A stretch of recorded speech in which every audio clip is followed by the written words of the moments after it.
जय माता दी दोस्तों, स्वागत है आपका हमारे YouTube चैनल में। दोस्तों, आज के वीडियो में हम बात करेंगे कि 9 दिनों की नवरात्रि में 9 माताओं को हम क्या क्या नैवेद्य के रूप में भोग लगा सकते हैं और उससे क्या फल प्राप्त होता है। तो आप वीडियो को पूरा ज़रूर देखिएगा। अगर वीडियो पसंद आए तो प्लीज़ वीडियो को लाइक कीजिएगा और चैनल को सब्सक्राइब ज़रूर कीजिएगा और इसके साथ ही कमेंट बॉक्स में जय माता दी ज़रूर लिखिएगा। दोस्तों, नवरात्रि के प्रतिपदा तिथि के दिन सबसे पहले शैलपुत्री माता का पूजा होता है। तो इस दिन देवी माँ के चरणों में गाय का शुद्ध घी अर्पित करने से आरोग्य का आशीर्वाद मिलता है तथा सभी व्याधियों से दूर होकर शरीर निरोग रहता है। तो आप पहले दिन शुद्ध घी यानी गाय की घी से ही माँ का भोग लगाएं। नवरात्रि का दूसरा दिन माँ ब्रह्मचारिणी का होता है। इस दिन देवी माँ को शक्कर का भोग लगाने से वे प्रसन्न होती हैं। इस भोग को माँ के चरणों में अर्पित करने के बाद परिवार के सभी सदस्यों में बांटने से सुख समृद्धि की प्राप्ति होती है। नव दुर्गा का एक रूप है चंद्रघंटा। माँ के इस रूप का पूजन नवरात्रि के तीसरे दिन होता है।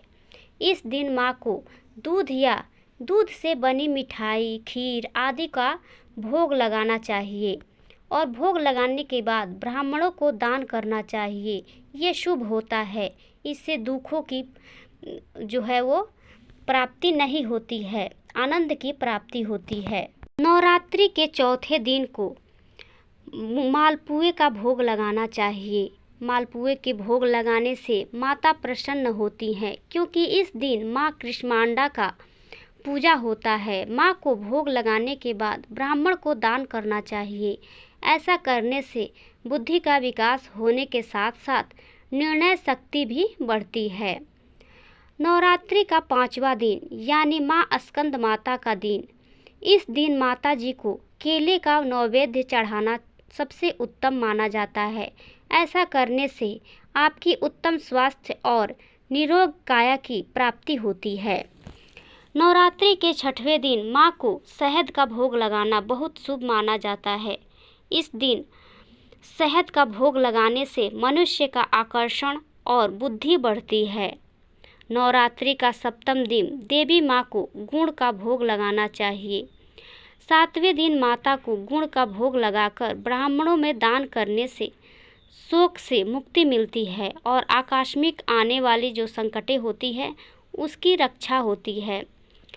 नवरात्रि के 8वें दिन माता रानी को नारियल का भोग लगाना चाहिए और नारियल का दान भी करना चाहिए। इससे संतान संबंधित सभी परेशानियों से छुटकारा मिलता है और देवी माँ की कृपा प्राप्त होती है।